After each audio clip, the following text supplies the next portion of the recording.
जिलार प्रमुख व्यावसायिक पेंठस्थली मंगुली ये मंगुली छक चतुर्पार्श्व विभिन्न कल कारखाना कबाड़ियाखाना आदि गोदाम गृह निर्माण चली किंतु राज्य सरकार कथा कहतु बा ए विभाग रे जो मैंने सब अच्छा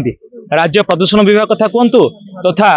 फायर अधिकारी कथा कहतु दिगरे तांका पाखरे खबर पहुंचुची कि नहीं कहीं आज दिन समय रे मंगुली छक पाखरे गोटे ट्रक टी गोटे कबाड़ियाखाना हुतुतु जड़ी निआ जहाँफल कि अंचलवासी मैंने आतंकित हो पड़ते फायर अधिकारी मैंने आसी निआ को आयत्त करते किंतु बड़ दुखर कथा जे ये जो भाव में बेआईन भाव में कल कारखाना गुड़िक गढ़ी उठुची बा बेआईन कबाड़ियाखाना होची एप्रति जो रही राज्य प्रदूषण विभाग बा फायर सेफ्टी ए विषय जानुचंती कि नहीं तांको पाखरे खबर पहुंचुची कि नहीं जदि यही भाव में एमती दिन दुई पर एमती भाव में ट्रक जली जाए बा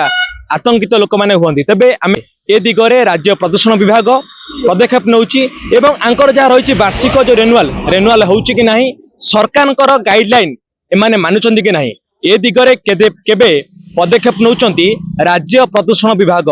कटक जिला टांगी चौदुआरू प्रभात कुमार का रिपोर्ट ओडिशा भास्कर। नमस्कार भुवनेश्वर रे आरंभ हो जाइछि फर्निचर इंटीरियर और लाइफस्टाइल एक्सपो 2026 16 रु 26 जनवरी पर्यंत क्लबटाउन ग्राउंड डमणा स्क्वायर थारे दिन 2 रु राति 10टा पर्यंत आसंतु नेशनल एंड इंटरनेशनल प्रोडक्ट्स को एक्सपीरियंस करंतु ऑर्गेनाइज्ड बाय गुप्ता इवेंट।